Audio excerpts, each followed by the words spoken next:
The chamber of the Galactic Council was silent as Ambassador David Chen walked to the center platform. His shoes made soft clicking sounds on the crystalline floor. Around him, representatives from 47 different species sat in their designated spaces, watching with various expressions. Some looked curious, others looked bored. Most looked dismissive.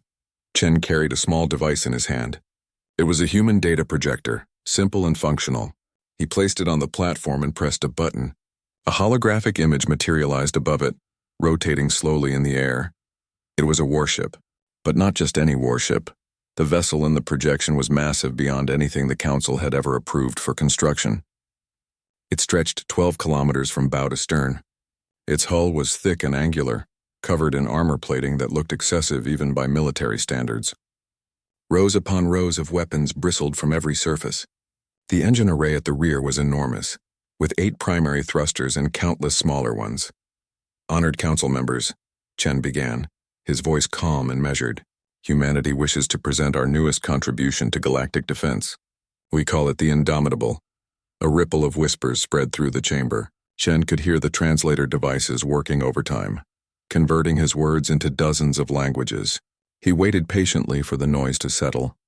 Counselor Vexthor of Threen was the first to speak. The Threen were known throughout the galaxy as master engineers. Their species had designed the standard starship models that most civilizations used. Vexthor's 3 eyes focused on the projection, and his mandibles clicked together in what Chen recognized as amusement. Ambassador Chen, Vexthor said, his voice carrying the artificial smoothness of the translation system. Surely this is a joke? A test of our patience, perhaps? Chen shook his head. I assure you, Counselor, this is quite serious. Construction began 8 months ago at our Luna shipyards. The chamber erupted in noise. Representatives turned to each other, speaking rapidly. Some laughed openly. Others looked concerned. The Yavani delegate, a floating being of pure energy contained in a crystalline shell, pulsed with colors that indicated confusion. Vexthor raised one of his 4 arms, calling for silence. Ambassador, I do not wish to insult your species. Humanity is new to the galactic community, and we understand you have much to learn. But this, he gestured at the hologram. This is impossible. Impossible, Chen asked, raising an eyebrow. The mass alone, Vexthor continued, warming to his subject. He pulled out his own data device and began projecting calculations into the air. Numbers and equations floated beside the image of the Indomitable. A vessel of this size would require a thrust-to-weight ratio that violates fundamental principles of physics. Even with our most advanced engines, you could not generate enough force to move this thing. Other council members nodded in agreement. The Draknari representative, a reptilian being with golden scales, spoke up. The structural integrity would fail the moment you attempted atmospheric entry. The stress forces would tear the ship apart. We don't plan to enter atmospheres, Chen replied simply. That is not the point. Vexthor's voice rose slightly. The acceleration forces alone would crush the internal structure. When you fire the engines, the rear of the ship would push forward while the front remained stationary. The ship would compress like an accordion and crumple. Chen remained quiet, letting the engineer continue. And the power requirements, Vexthor went on, his calculations growing more complex in the air around them. To operate weapon systems of this scale, shields, life support, engines, you would need a power generation system that simply does not exist. Our best fusion reactors could not provide even a fraction of the necessary energy. The Solmari delegate, a being that resembled a floating jellyfish, added their own concerns. The crew requirements for a vessel this size would be astronomical. You would need at least 50,000 beings just to operate basic systems. The life support alone would be impossible to maintain.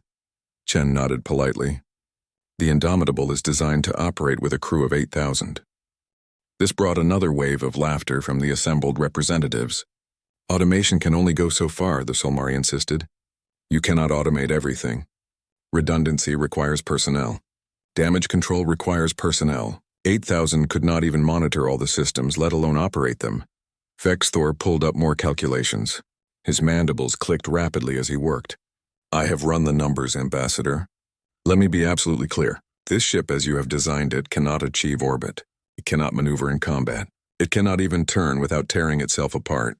The angular momentum required to change the heading of a 12-kilometer vessel moving at combat speeds would require thrusters that would melt through your hull. Our engineers have addressed these concerns, Chen said. How? Vexthor demanded. Show us the calculations. Share your methodology, because from where I stand with 300 years of engineering experience, this is nothing more than fantasy. Chen smiled slightly. Our methods are unconventional. Unconventional. The Threen counselor's voice dripped with skepticism. Ambassador, there is unconventional and there is impossible. You cannot simply ignore the laws of physics because you wish to build a large ship. The Corvani representative, a bird-like creature with iridescent feathers, leaned forward. Perhaps humanity does not fully understand the limitations of current technology. We all dream of mighty vessels that could end any threat, but reality constrains us. There are good reasons why our largest warships are only 4 kilometers in length. Yes, agreed the Yavani delegate, pulsing orange with emphasis. We have optimized ship design over millennia. The current models represent the perfect balance of size, power, and functionality. Going larger provides no advantage, only problems. Chen listened to each concern, nodding respectfully. He had expected this reaction. The preliminary reports from human scientists had warned him that the council would reject the design out of hand. They were too locked into their ways, too certain that their methods were the only methods. Honorable Council, Chen said once the voices had quieted. I understand your concerns. I truly do. Your species have been traveling the stars for thousands of years while humanity has barely left our solar system. Your experience vastly exceeds ours. Vexthor nodded, seeming pleased that the human was finally showing appropriate humility. However, Chen continued, humanity has always had a saying. The difficult we do immediately. The impossible takes a little longer. Sayings do not change physics, Vexthor replied flatly. No, Chen agreed. But perspective does. You see a ship that is too large to fly. We see a ship that simply requires a different approach. What approach? Demanded the Drakneri representative. Magic, wishful thinking. Chen's smile widened slightly. Engineering. We are engineers. Vexthor's frustration was becoming apparent. The finest in the galaxy, and we are telling you this cannot be done. With respect, Counselor, you are telling me it cannot be done using your methods. Humanity tends to find alternative solutions. The Threen Counselor pulled up his calculations again, expanding them until they filled half the chamber. Look at these numbers, Ambassador. Really look at them. The energy required to move your ship at combat speeds. You would need to convert matter to energy at a rate of 3 tons per second. 3 tons. Do you understand what that means? It means we need very good reactors, Chen replied calmly. It means you need reactors that do not exist. Vexthor was nearly shouting now. Even antimatter reactions could not provide that much sustained power. Perhaps you're right, Chen said softly. Perhaps the Indomitable cannot fly. Perhaps it will tear itself apart the moment we activate the engines. Perhaps it will fail spectacularly, and humanity will be embarrassed before the entire galaxy. He paused, letting his words sink in. But we're going to find out. The chamber fell silent. Every representative stared at the human ambassador. The Indomitable launches in 6 months, Chen continued. Construction is 70% complete. We have already conducted successful tests of individual systems. Captain Maria Rodriguez has been training her crew for 9 months. Ready or not, perfect or not, that ship will fly. Vexthor's mandibles clicked slowly. You are truly going to attempt this madness? Yes. You will waste resources. You will risk lives for what? To prove you can build a ship that is too big to be practical? To prove that humanity doesn't accept limitations just because others have stopped trying to overcome them, Chen replied. The Corvani representative spoke gently. Ambassador Chen, we do not wish to see humans die for pride. Please reconsider. Scale back your design. Build something that follows established principles. We will help you. Our engineers can show you how to construct vessels that actually work. Chen bowed slightly to the bird-like being. Your concern is appreciated, truly. But the Indomitable represents more than just a ship. It represents humanity's commitment to defending this galaxy, to contributing our full capabilities to pushing boundaries. You will push yourselves into an early grave, muttered the Drakneri representative. Perhaps, Chen acknowledged. But we would rather die trying to accomplish something great than live safely doing what has always been done. He reached down and deactivated the projector. The hologram of the Indomitable vanished, leaving only the memory of its impossible bulk hanging in the minds of every representative. "In 6 months," Chen said, "we will invite the Council to observe the Indomitable's maiden voyage. You can witness our failure, or you can witness what happens when humanity refuses to believe something is impossible." He picked up his projector and walked toward the exit. Behind him, Vexthor called out one last time, "Ambassador, I have run every calculation twice. That ship cannot fly." Chen paused at the doorway, looking back over his shoulder. "Then I suppose we'll have to change the calculations." He left the chamber. Behind him, the representative sat in stunned silence, staring at the space where the impossible ship had been displayed. Vexthor looked down at his calculations, checking them again for any error, any possibility he had missed. The numbers didn't lie. The ship couldn't fly, but somewhere in the back of his mind a small doubt began to grow. Humanity was young, yes. Inexperienced, certainly. But they had achieved spaceflight independently, developed FTL technology within 50 years of leaving their planet, and joined the galactic community with a confidence that bordered on arrogance. What if they knew something the Council didn't? What if the impossible was just another problem waiting for the right solution? Vexthor dismissed the thought. Mathematics was mathematics. Physics was physics. The ship could not fly, but still the doubt remained. The alarm started at Aero 347 Galactic Standard Time. Admiral Kresh was dreaming of his homeworld when the emergency signals pulled him from sleep. His cabin lights automatically brightened as the ship's computer detected his waking state. He rolled out of his bunk, already reaching for his uniform. "Report," he commanded, his voice still rough from sleep. The ship's AI responded immediately. "Unknown vessels detected in the outer rim. Colonial Station Amber 7 has gone silent. Station Amber 9 reports they are under attack." Kresh felt his blood run cold. He was pulling on his boots when the next message came through. "Admiral, Station Amber 9 has ceased transmitting. All contact lost. 2 stations, gone, just like that." Kresh ran toward the bridge, his mind racing. The outer rim colonies were lightly defended, but they had warning systems, defense platforms, emergency protocols. For 2 stations to go dark so quickly meant something terrible had arrived. The bridge was already full of activity when he entered. Officers sat at their stations, fingers moving rapidly across holographic controls. The main view screen showed a tactical map of the outer rim, with red warnings flashing where the colonies had been. "Get me a connection to Council Command," Kresh ordered, "and somebody tell me what we're dealing with." His tactical officer, a young Solmari named Vresh, pulled up scanner data. "Admiral, we're receiving automated distress calls from multiple colonies. The attackers they're not matching any known signatures in our database." "Unknown hostiles?" Kresh moved closer to examine the data. "Pirates? Separatists?" "No, sir." Vresh's voice trembled slightly. "The energy signatures are completely foreign. And the scale? Admiral, there are dozens of them. Maybe hundreds." The communication officer spoke up. "Sir, I have Council Command." The view screen shifted to show Fleet Admiral Torvak, the Draknari who commanded all Council military forces. His golden scales looked pale in the harsh light of his own bridge. "Kresh," Torvak said without preamble. "What's your status?" "We're 2 hours from the outer rim, sir." "Can you tell me what's happening?" Torvak's expression was grim. "We're being invaded. An unknown force has appeared at 3 different points along the rim. They're hitting the colonies hard and fast." "Who are they?" "We don't know yet. The few images we've received show ships of unusual design, dark hulls, organic-looking structures, weapons we've never seen before." Torvak paused. "They're efficient, Kresh, terrifyingly efficient. They're not bothering with demands or negotiations.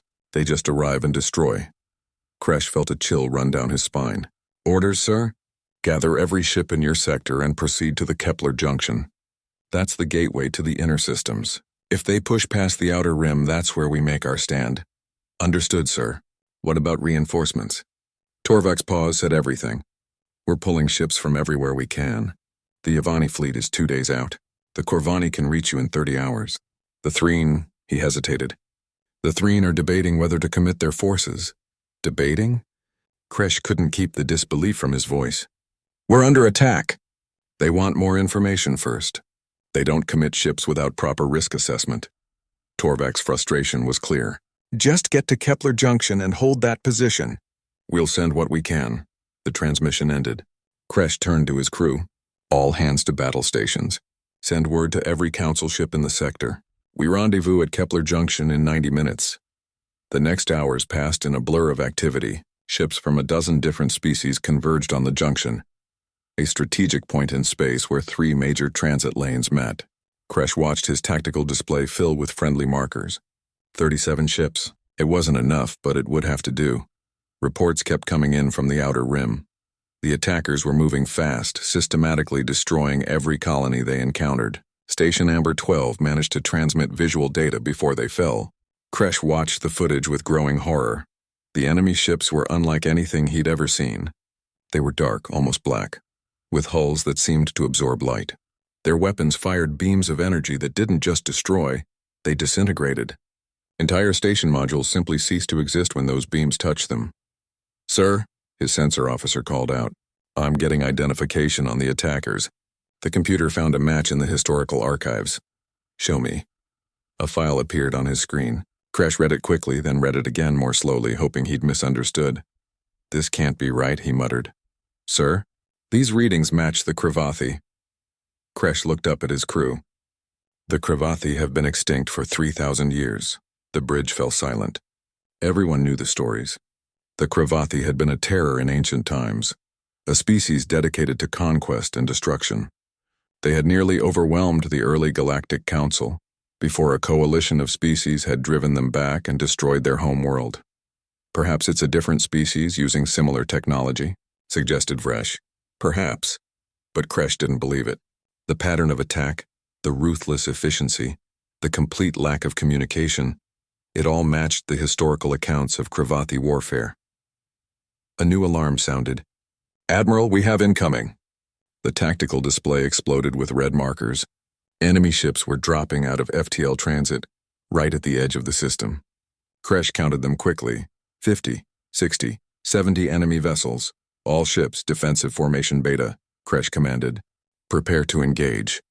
The Council fleet moved into position, forming a layered defense around the junction. But Kresh knew the mathematics.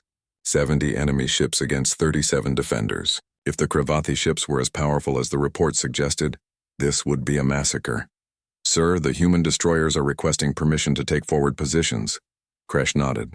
Humanity had contributed 5 small destroyers to the defense.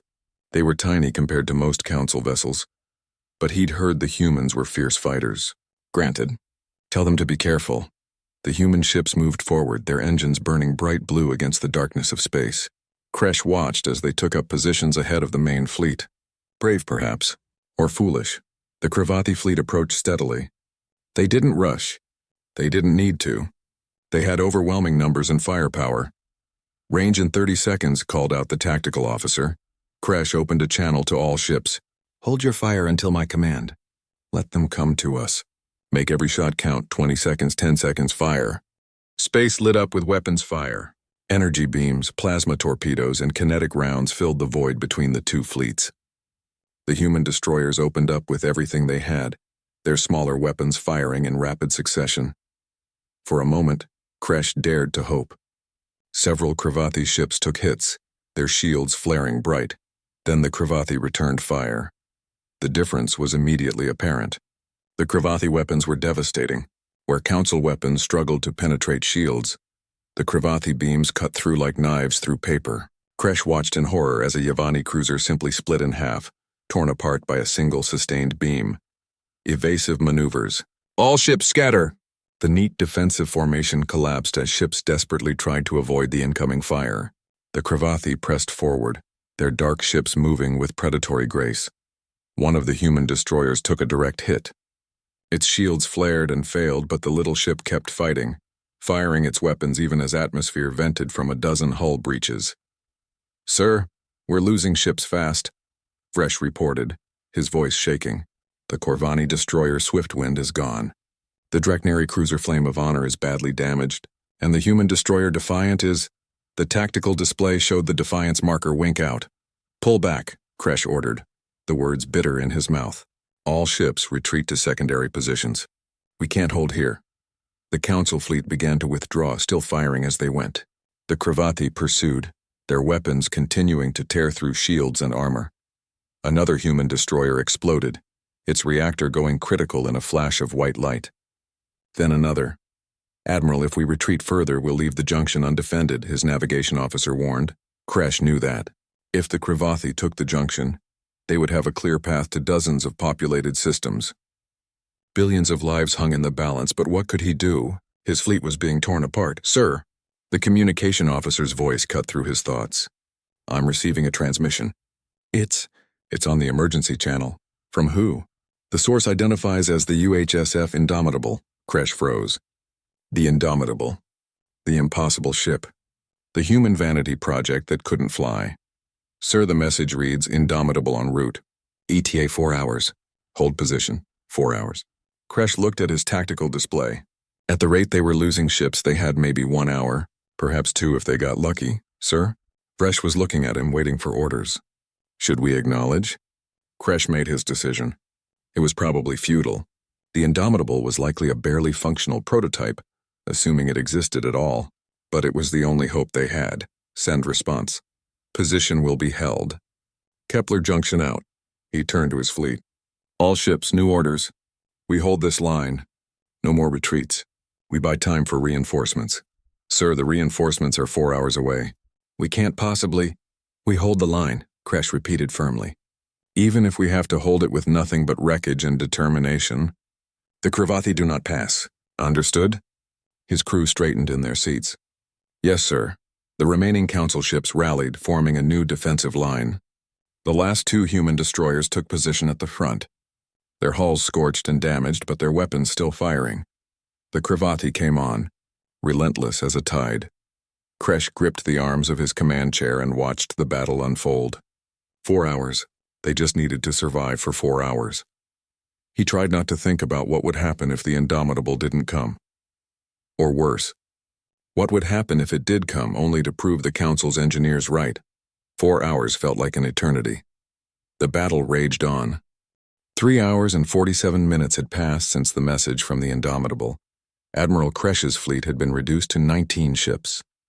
The space around Kepler Junction was littered with debris, twisted metal, frozen atmosphere, and the scattered remains of brave crews who had given everything to hold the line. The Cravathi had stopped their direct assault an hour ago. Now they simply held position, their dark ships forming a wall between the Council fleet and any hope of escape. They weren't in a hurry. They knew the defenders were trapped. "Sir, sensors are detecting fluctuations in the outer system," reported the sensor officer. Her voice was tired, drained from hours of desperate combat. "The Cravathi moving to flank us?" Kresh asked. "No, sir. It's something else. Large gravimetric disturbance. Something's coming out of FTL transit." Kresh felt his heart skip a beat. "How large?" The sensor officer's hands moved across her controls, checking and rechecking the readings. "Sir, the readings must be wrong." "The computer is saying the mass signature is—" "It's impossible. Show me." The numbers appeared on his display. Kresh stared at them. Then he understood why the officer thought there was an error. The mass reading was 12 times larger than his own flagship. No ship that large could exist, let alone travel through FTL. Could it be multiple ships arriving together? Asked Vresh from the tactical station. "No, sir. It's a single contact. And it's—" The sensor officer paused. "Sir, it just dropped out of FTL transit. Visual range in 30 seconds. Every eye on the bridge turned to the main view screen. The stars shimmered, space itself seeming to ripple as something massive tore through the fabric of reality and entered normal space. Then they saw it. The Indomitable. Kresh had seen the holographic projection that Ambassador Chen had shown the Council 6 months ago. He had thought he understood the scale, but seeing it in person, seeing it as a real object rather than light and data, was entirely different. The ship was absolutely massive. It dominated the view screen even at a distance of 50,000 kilometers. The hull was dark gray, angular and brutal in design. Where Council ships were elegant curves and smooth lines, the Indomitable was all hard edges and aggressive geometry. It looked less like a ship and more like a floating fortress, a city built for war. "Great ancestors," breathed Vresh. The sensor officer was frantically working her controls. "I'm reading 8 primary engine clusters. dozens of secondary thrusters. Sir, the power output from those engines, it's beyond anything in our database. Weapons? Kresh asked, unable to tear his eyes from the view screen. Still scanning. There are so many signatures it's hard to isolate individual systems. She paused. Sir, I'm counting at least 200 torpedo tubes. Railgun batteries running the entire length of the hull. Energy weapon emplacements on every surface. And there are larger weapons. I think they're mass drivers, but the size... It's armed like an entire battle fleet. Vresh whispered. The Kravathi were reacting. Their ships were repositioning, turning to face this new threat. Even from a distance, Kresh could sense their uncertainty. They had been winning. They had the Council fleet beaten. And now this impossibility had arrived. A communication signal came through. A human voice, female, calm and professional. Council vessels, this is Captain Maria Rodriguez of the UHSF Indomitable. Please transmit battlefield coordinates and withdraw to a safe distance. We'll take it from here. Kresh found his voice. Captain Rodriguez, this is Admiral Kresh. We have 19 ships still combat capable. We can support your attack. There was a brief pause. Negative, Admiral. Your ships have fought well, but you've taken enough damage. Pull back. We'll handle the Kravathi. Kresh looked at his tactical display. The Indomitable was alone, facing 70 enemy vessels. Yes, it was large, but numbers still mattered. Didn't they? Captain, with respect, you're outnumbered 70-1. We're aware, Admiral. There was something in Rodriguez's voice, a quiet confidence that sent a chill down Kresh's spine. This is what the Indomitable was built for. Now please get your people to safety. Kresh made his decision. His ships were battered and low on ammunition. If the humans wanted to make a stand, he wouldn't stop them. Acknowledged, Captain. Council fleet withdraw to coordinates Delta 7. Maintain observation distance. His ships began to pull back, moving away from the junction, but Kresh kept his eyes on the view screen, watching the massive human warship. The Indomitable advanced steadily toward the Kravathi fleet. It didn't rush. It didn't need to. Its very presence seemed to fill the void, making space itself feel smaller. Aboard a Kravathi command ship, Fleet Master Zarkoth observed the approaching vessel. His species had been in hiding for 3 millennia, rebuilding, preparing for this moment of return. They had studied the current galactic powers. They knew the Council's capabilities, their weapons, their tactics, but this ship matched nothing in their intelligence reports. Analysis, Zarkoth commanded. His science officer worked quickly. The vessel is enormous, Fleet Master, 12.3 kilometers in length, mass equivalent to a small moon. Power readings they are beyond our measurement capacity. Threat assessment? Unknown. The size suggests a command vessel or station, but it's moving under its own power and showing combat configuration. Fleet Master, our historical records contain no reference to such vessels in Council arsenals. Zarkoth considered. One ship, no matter how large, could not stand against his fleet. Perhaps it was a desperate bluff, a show of force meant to make them hesitate. All ships attack pattern Omega. Concentrate fire on the large vessel. Show these primitives what Kravathi power means. The Kravathi fleet surged forward, their weapons charging. On the bridge of the Indomitable, Captain Rodriguez watched the enemy ships approach. She was a tall woman with short dark hair and eyes that had seen combat before. Around her, the bridge crew worked with practiced efficiency. Unlike Council vessels with their dozens of stations and hundreds of crew, the Indomitable's bridge was surprisingly compact. Advanced automation handled most systems. The crew was there for judgment, creativity, and the human element that no computer could replicate. They're charging weapons, reported Lieutenant Jackson from Tactical. All 70 ships converging on our position. Let them come, Rodriguez said calmly. Shields to maximum. Route auxiliary power to forward deflectors. Aye, Captain. Forward shields at 300% standard output. Rodriguez allowed herself a small smile. The Council thought 300% was impossible. They didn't understand human engineering philosophy. If you need more power, build a bigger reactor. If you need stronger shields, stack them in layers. If something seems impossible, find a way around it. Range to enemy fleet? She asked. 40,000 kilometers in closing? Weapon status? All systems green. Main batteries charged. Torpedo tubes loaded. Railguns ready? We're good to go, Captain. Rodriguez nodded. She opened a ship-wide channel. All hands, this is the captain. The Kravathi are about to learn why humanity builds ships that others say cannot fly. They will throw everything at us. Our shields will hold, our armor will hold, and when they realize they cannot hurt us, we will show them the price of threatening the innocent. Engineering, I need everything the reactors can give. Gunnery crews, free fire once we enter range. Fighter wings, prepare for launch. Today we show the galaxy what the Indomitable can do. She closed the channel and looked at her crew. They were ready. They had trained for this moment. Enemy vessels opening fire, announced Jackson. The view screen lit up with incoming fire. Dozens of energy beams lanced across space, all converging on the Indomitable. They struck the forward shields in a cascade of brilliant light. The bridge shook slightly. Rodriguez gripped her command chair, watching the shield status indicators. The forward shields absorbed the first barrage, flickering but holding.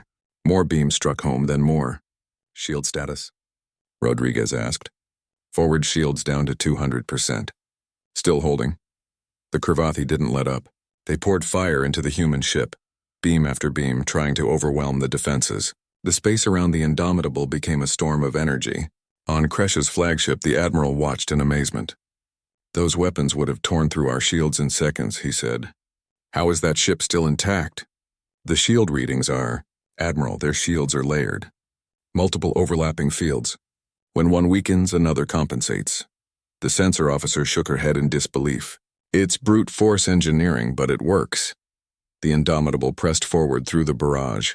It was taking fire from every direction now, but the shields held. Then sections of the armor began to glow red as beams finally penetrated the defensive fields. Molten metal dripped away into space. But the ship didn't slow down. Captain, outer armor plating breached in sections 7 through 12, reported the damage control officer aboard the Indomitable. Secondary hull integrity? Rodriguez asked. Solid. The breaches haven't even reached the main hull. Rodriguez nodded. The Indomitable had been designed with 5 separate armor layers. The outer hull was meant to ablate away. That's why it was there. Range to enemy fleet? She asked. 20,000 kilometers.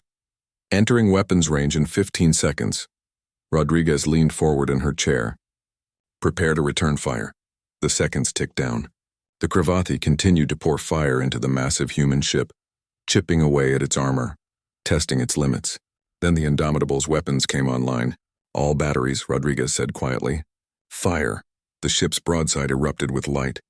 Dozens of railguns fired simultaneously, accelerating slugs of dense metal to a fraction of light speed.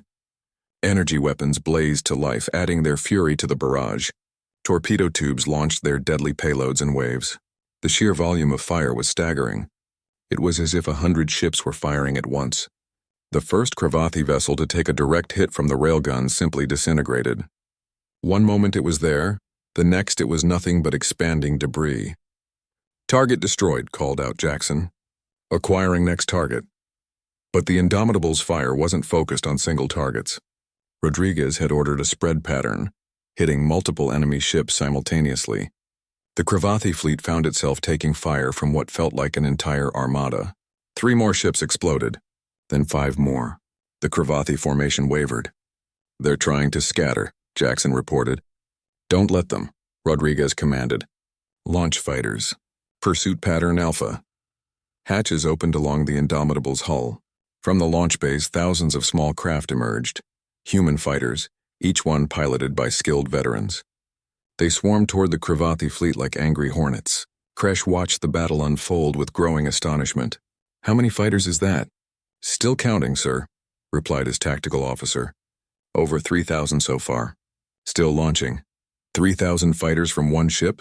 The Indomitable is essentially a mobile carrier base that can also fight like a capital ship. Sir, I've never seen anything like this. Neither had anyone else. The human ship had changed everything they thought they knew about space warfare. The Cravathi fleet master Zarkoth watched his fleet taking casualties and made a decision. This was not a battle they could win. Not today. All ships retreat, he commanded. Emergency FTL jump now. The Cravathi vessels began to disengage, their engines powering up for faster-than-light transit. Rodriguez saw them preparing to flee. She opened a channel. Helm, match heading with their flagship. Full speed. Captain, they're about to jump to FTL. Then we'd better catch them first. The Indomitable surged forward, its massive engines burning brighter than stars. The Kravathi flagship was trying to escape. Fleet Master Zarkoth stood on his command deck, watching the tactical display with growing concern. His fleet was scattered, 12 ships destroyed, and that massive human vessel was accelerating toward them with impossible speed. FTL drive status, he barked. Charging, Fleet Master. 30 seconds to jump capability. Zarkoth looked at the display showing the human ship's position. It was closing fast, faster than something that large should be able to move. The laws of physics should have prevented such acceleration. Yet there it was, growing larger on the view screen with each passing second. 20 seconds to jump. The human ship's weapons were still firing. Energy beams and railgun rounds streaked past the fleeing Kravathi vessels. Another ship exploded, its reactor breached by a direct hit. Then another. Fleet Master, the human vessel is matching our heading. Impossible. We're preparing for FTL transit. They cannot possibly. 10 seconds to jump. The human ship was close now, terrifyingly close. Zarkoth could see details on its hull. The weapon batteries, the armor plates, the burn marks where Kravathi weapons had managed to damage it. But mostly he saw its size. It filled the view screen, a mountain of metal and firepower bearing down on them. 5 seconds. All power to engines, Zarkoth commanded. Jump now.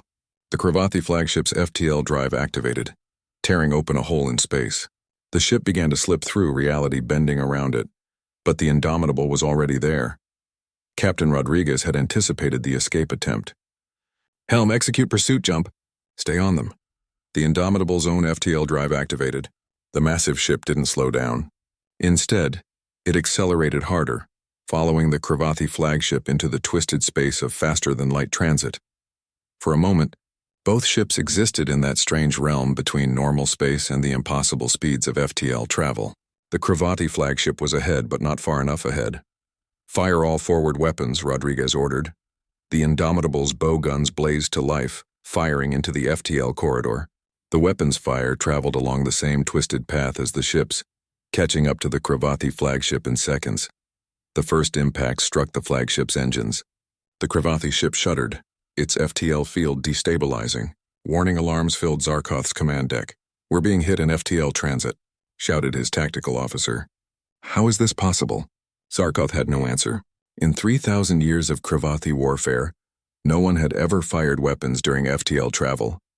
The energy requirements alone should have made it impossible. The human ship fired again. More hits struck the flagship and the FTL field collapsed completely. Both ships dropped back into normal space. The flagship tumbling, engines trailing plasma and debris. The Indomitable emerged from FTL transit smoothly, immediately orienting on the damaged Kravathi vessel. The human ship's weapon swiveled to target the flagship. Captain, the enemy flagship is disabled, reported Lieutenant Jackson. Engines are down. Weapons offline. They're dead in space, Rodriguez nodded. Scan for survivors. And get me a count of the remaining Kravathi forces. Yes, ma'am. Scanning now. Jackson worked his console. The flagship is venting atmosphere from multiple sections, but I'm reading life signs. Approximately 3,000 Kravathi still alive aboard. As for their fleet, 42 ships successfully jumped away. We destroyed 28 during the engagement. And our status? Minor damage to outer hull sections. Shields regenerating. Fighter wings reforming. All major systems operational. We're good to continue operations, Captain. Rodriguez allowed herself a moment of satisfaction. The Indomitable had performed exactly as designed. No, better than designed. The crew had been magnificent and the ship had proven every skeptic wrong.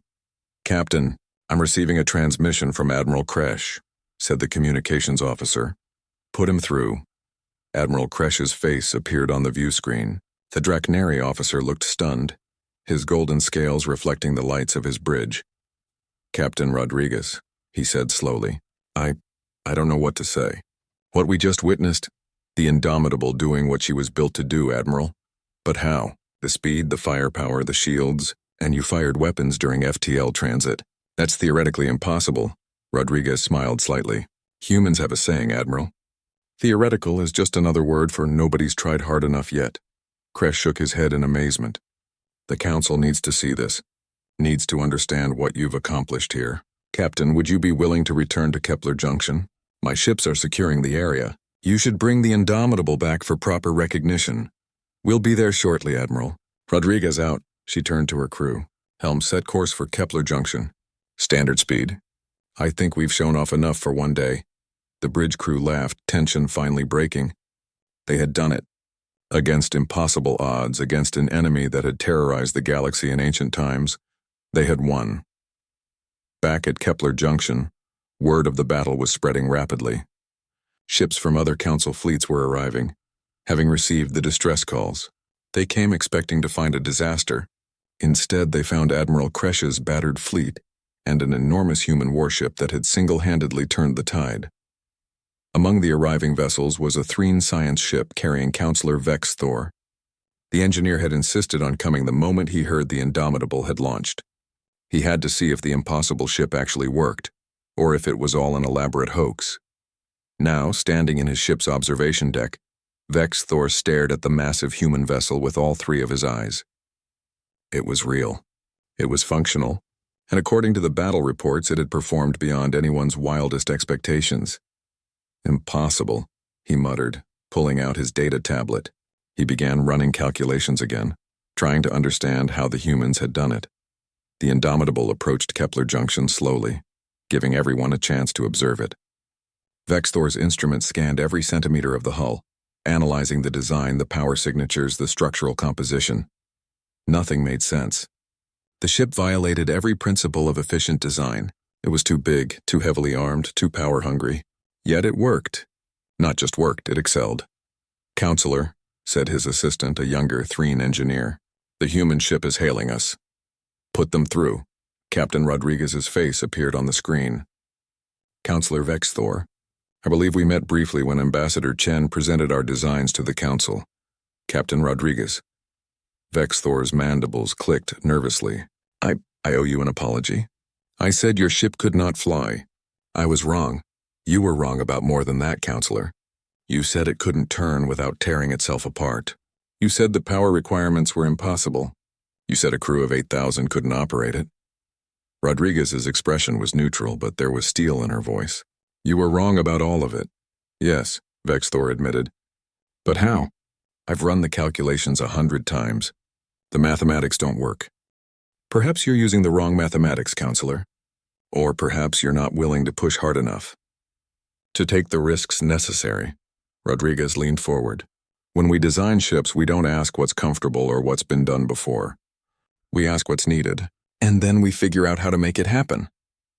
But the structural stress. We developed new alloys. Crystalline metallic matrices that are 3 times stronger than anything in your databases. The power requirements. We built fusion reactors that operate at temperatures and pressures your safety regulations would never allow. Yes, they're dangerous. Yes, they require constant monitoring. But they work. The acceleration forces, gravitic dampening fields, not the weak ones the Council uses for comfort, but military-grade systems that can reduce internal G-forces by factors of 50 or more. Again, they use enormous power. But we have power to spare. Vex Thor listened, his mind reeling. Every impossible thing the humans had accomplished. They had done it by ignoring limitations, by accepting risks, by pushing technology beyond what others considered safe or reasonable. You're insane, he said finally. Rodriguez laughed. Maybe, but we're effectively insane. And right now that's what the galaxy needs. Vex Thor couldn't argue with that. The Krivathi had returned, and the Council's conventional forces had been helpless against them. It had taken humanity's crazy, impossible ship to stop them. Counselor, Rodriguez continued, her tone softening slightly. I know our methods seem reckless to you, but we didn't build the Indomitable to show off or to prove anyone wrong. We built it because we genuinely wanted to help defend the galaxy. We're new here, yes. Inexperienced, certainly, but we're not foolish. Every risk we took was calculated. Every system was tested. We knew it would work. But I proved it couldn't work. Mathematically. You proved it couldn't work using existing technology and conventional thinking. We used new technology and unconventional thinking. Rodriguez smiled. That's the difference between us, Counselor. When you see a wall, you calculate how strong it is. When we see a wall, we figure out how to knock it down. Vex Thor was silent for a long moment. Then his mandibles clicked in what humans would recognize as a reluctant laugh. Ambassador Chen said something similar 6 months ago. That humanity doesn't accept limitations. He was right. Captain Rodriguez, may I request permission to tour the Indomitable? I would very much like to see how you accomplished all of this. Permission granted, Counselor. In fact, I insist on it. The galaxy needs to understand what's possible when you stop accepting impossible as an answer. Rodriguez paused. Besides, we have 7 more ships like this under construction, and we could build them faster with help from Council engineers who are willing to think differently. 7 more. Vexthor felt a mixture of awe and terror. 7 more impossible ships? No, he corrected himself. Not impossible. Just improbable. Just difficult. Just requiring the kind of crazy determination that humanity seemed to possess in abundance. I would be honored to help, Captain. Good, because the Cravathi will be back. And next time, they'll be ready for us. We need to be ready for them too. The communication ended. Vexthor stood in his observation deck, staring at the massive human warship. He thought about everything he had believed about engineering, about design, about what was possible. Then he pulled out his data tablet and began writing new calculations. If humanity could build one impossible ship, perhaps the Council could learn to build them too. Perhaps the galaxy could learn to think bigger, to dream larger, to accept risks in pursuit of greater goals. The Indomitable hung in space like a promise that impossible was just another problem waiting to be solved. And humanity, it seemed, was very good at solving problems. 2 weeks after the Battle of Kepler Junction, the Galactic Council chamber was filled to capacity. Every species had sent representatives. News of the Cravathi return and humanity's victory had spread across the entire galaxy. Ambassador David Chen stood once again at the center platform, just as he had 6 months earlier. But this time no one was laughing. No one was dismissive. Every eye in the chamber was focused on him with respect, curiosity, and in some cases barely concealed fear. Honored council members, Chen began. Thank you for inviting humanity to address this assembly. I understand you have questions about the Indomitable and our methods.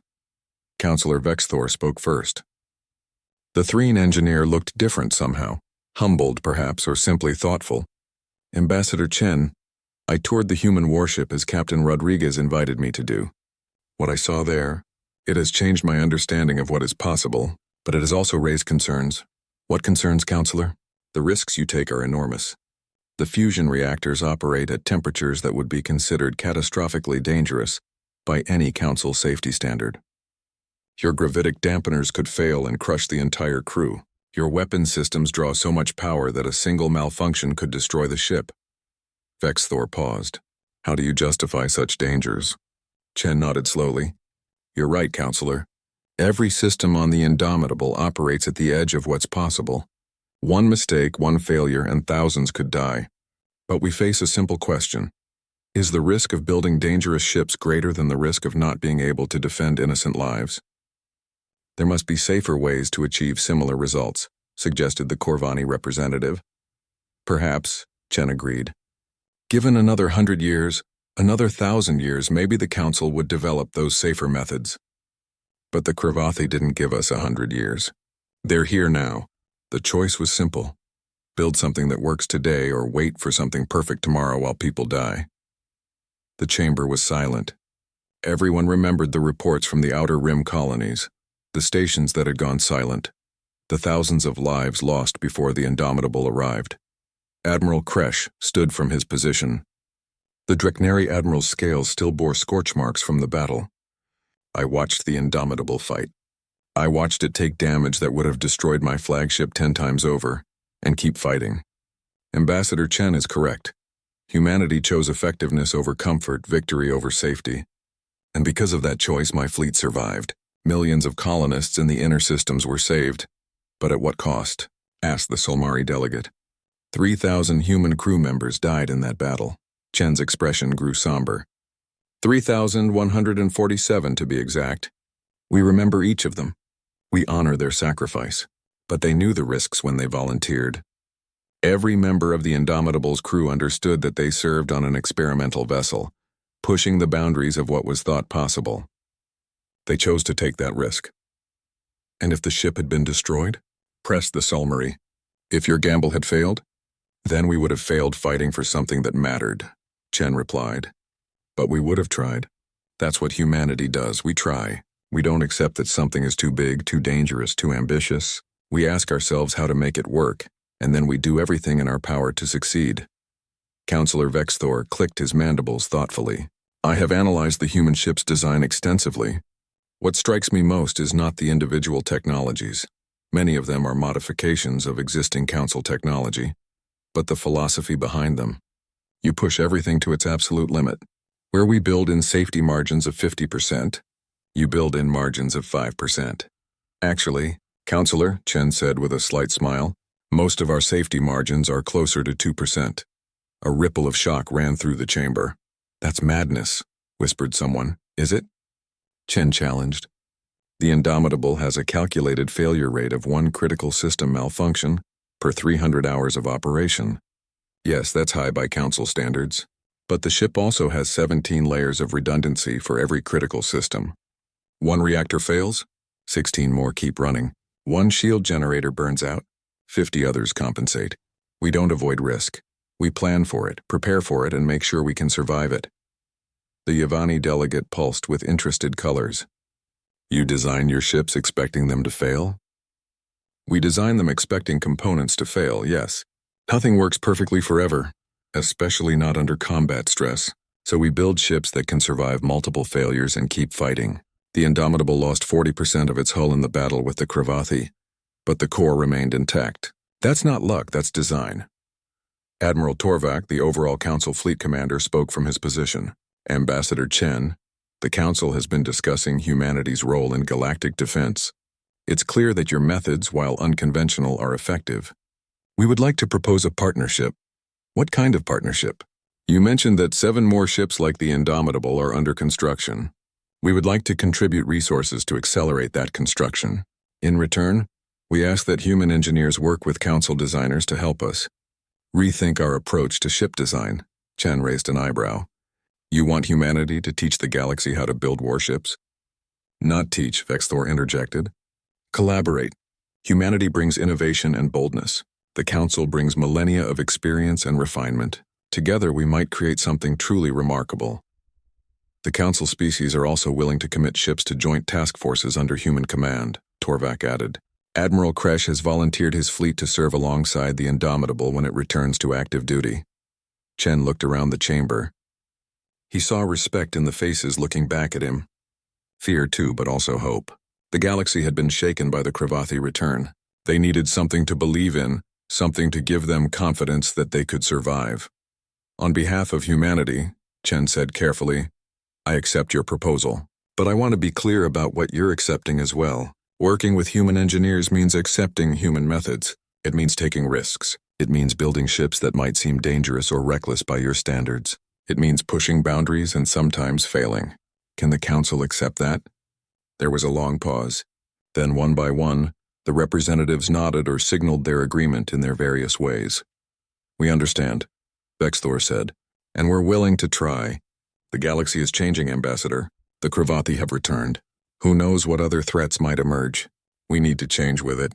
We need to be bolder, stronger, more willing to take chances. Then we have an agreement, Chen said. He touched his data device and a new hologram appeared. Schematics for the next generation of human warships. These are the preliminary designs for the Indomitable-class vessels currently under construction. As you can see, we've made some improvements based on combat data from Kepler Junction. The Indomitable 2 will be 15 kilometers long with enhanced armor and 40% more firepower. The chamber erupted in excited chatter. Even after everything they'd seen, the idea of an even larger ship seemed to energize the representatives. Impossible, someone muttered, but it was said with wonder rather than dismissal. Chen smiled. 6 months ago you said the same thing about the first Indomitable. And yet she flies. She fights. She wins. He paused, letting his words sink in. The Council has spent millennia believing that bigger ships were impractical, that there were natural limits to what could be built. Humanity proved those beliefs wrong. Now imagine what we can accomplish working together. The Draknari Councilor stood. I move that we formally establish the Joint Defense Initiative, with humanity as full partners in galactic security. All in favor. The vote was unanimous. Later that day, Chen found himself in an observation lounge overlooking the fleet assembly area. Through the massive windows, he could see the Indomitable undergoing repairs. Crews swarmed over her hull, replacing armor plates and installing new systems. In the distance, construction frames held the skeletal structures of 3 more ships in various stages of completion. Captain Rodriguez entered the lounge, her arm still in a cast but her spirits clearly high. "Ambassador, congratulations on the vote." "Thank you, Captain. Though I think the congratulations belong to you. Your crew proved the impossible was possible." Rodriguez joined him at the window. "We lost 3,000 people proving it." "I know. I've been writing letters to their families. It never gets easier." They stood in silence for a moment watching the work crews. "The Indomitable 2 is almost ready for crew assignments," Rodriguez said finally. "They've offered me command. Will you take it?" "Yes, someone needs to show them that the second impossible ship can fly just as well as the first." She smiled slightly. "Besides, the TUI has some features the original lacks. Counselor Vexthor has been consulting on the design. Turns out when you combine human boldness with Threne precision, you get something pretty special." "That's what I'm hoping for," Chen said. "Not just with ships, but with everything. The Council species have knowledge and experience we lack. We have the willingness to try things they've dismissed as impossible. Together we might actually have a chance against whatever else is out there." "You think the Kravathi will come back?" "I'm certain of it. We hurt them, but we didn't destroy them. They'll rebuild, adapt, come at us with new tactics." Chen looked at the Indomitable. "But we'll be ready. And next time we won't be alone." Rodriguez nodded. 7 human dreadnoughts plus whatever the Council builds with our help. That's going to be one hell of a fleet. It'll need to be. The galaxy is a dangerous place. Good thing humanity's pretty good at handling dangerous situations. Chen laughed. That's one way to put it. Others might say we're reckless, aggressive, and dangerously overconfident. Probably, Rodriguez agreed. But we're also the species that looked at a 12-kilometer warship everyone said couldn't fly, and made it fly anyway. I'll take reckless and effective over cautious and defeated any day. Through the window, the Indomitable's running lights came on, bathing the ship in a warm glow. Even damaged, even scarred, it looked magnificent.